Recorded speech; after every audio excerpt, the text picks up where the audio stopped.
Right now at 6, where did they go? Right now, police are searching for a mother who disappeared with her children following a violent confrontation with a DCF caseworker.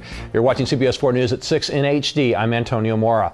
That mother actually attacked the DCF employee. She's okay tonight, but police and the Child Welfare Agency do not know if they can say the same about the missing children. CBS 4's Gary Nelson is in Miami, where that confrontation took place. Gary. Well, this mother, just 23 years old, has 5 children.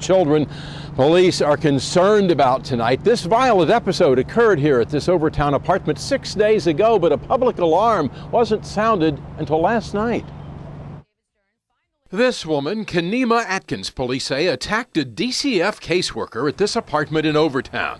The investigator went to the complex and decided to take Atkins' 5 children, ages 4 months to 4 years, including these twin 2-year-old girls, after deciding the kids were endangered, were homeless, and their mother refused to go to a shelter. Police say Atkins went ballistic, punching the child welfare investigator, smashing her glasses, bloodying her nose, and then took off with the children. Police are hunting her and worried about them. We're calling her violent because she beat up this caseworker. Now, we don't know what she's liable to do to these 5 children. But why did Miami police wait 5 days to distribute these flyers? Sound an alarm for the public's help? Well, they say DCF dallied in filing a missing persons report. DCF brought us the case yesterday. The missing reports, the actual report was filed yesterday. Why did DCF not file a missing persons report until yesterday?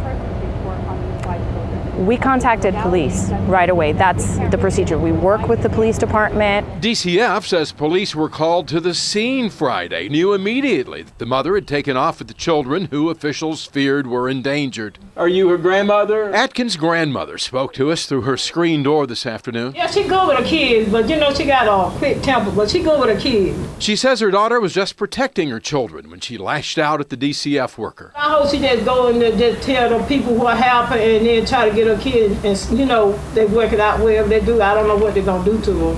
Well, they will charge her with battery if and when they find her and her children.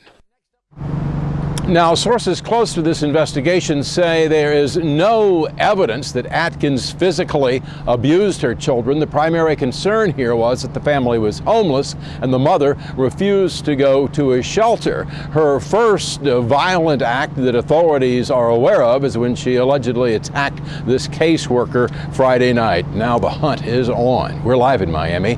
Gary Nelson, CBS 4 News. Let's hope those kids are okay, Gary. Thanks.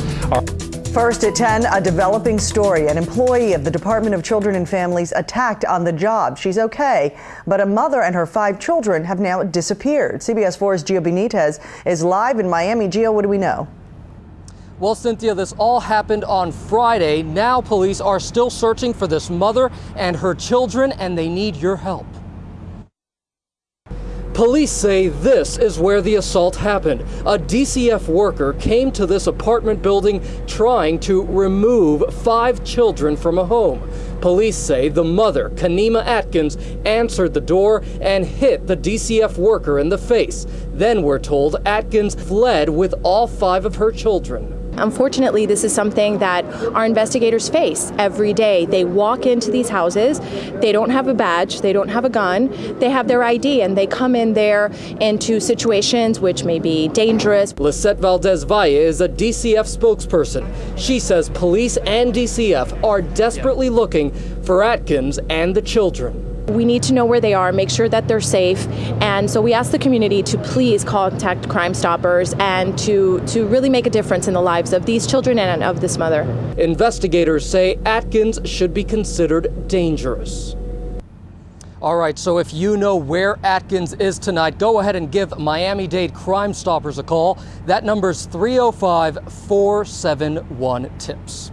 We're live in Miami. I'm Gio Benitez, CBS 4 News at 10. Say, where were you all week? Where were you all week? Well, can you say where you went with your family? First at 10, the mother accused of assaulting a DCF worker fires back after a court hearing.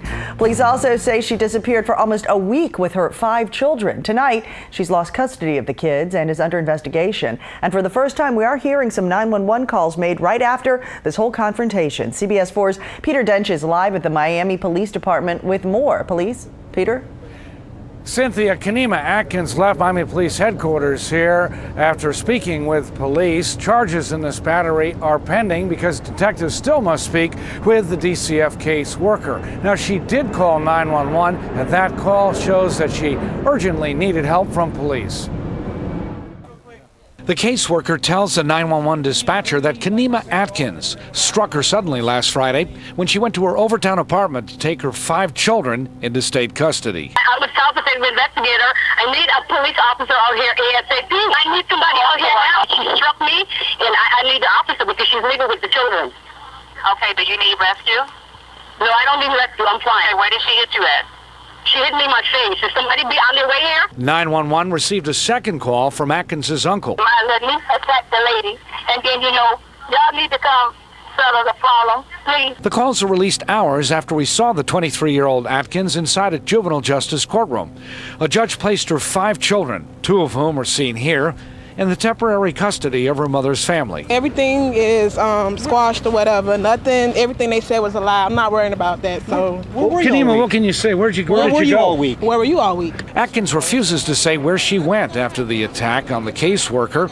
Sources say DCF was responding to a call to the abuse hotline, that her children were homeless and she was refusing help and refusing to go to a shelter. My kids good. They safe. They good and they safe. Can you say, Kenema, why you got so angry with the DCF worker? Everything was an allegation, so everything has been squashed. Did you hit the DCF worker, though? Did you hit her? Did you hit her? Are you going to try and get your kids back, Kenema? I'm going to get them back. Why is that so important to you, Kenema, to get your kids back? Because they're all my kids, and I love my kids. That's what I'm supposed to do. Any mother would do anything to protect their kids. So therefore, I feel like I did nothing wrong. They seen in my favor what was going on. Everything was an allegation. Now, Kenema Atkins is facing a charge of battery. She'll be back in court on April 26. I did speak to that DCF caseworker. She told me she's happy that the 5 children are safe.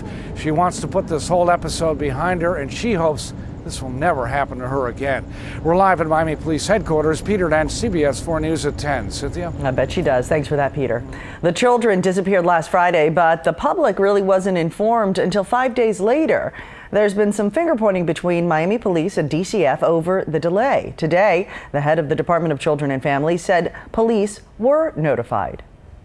This situation, it didn't take 5 days. I mean, literally, she was alerting the law enforcement literally before the incident occurred. And there was, as I'd mentioned, she'd called the police, I believe, 4 times during the actual physical situation that occurred. So, and then the police did come, and the police took the statements and this stuff literally, right at that time. So, I was comfortable that, the police are involved, and, at this point, the children have been sheltered and the woman has been found.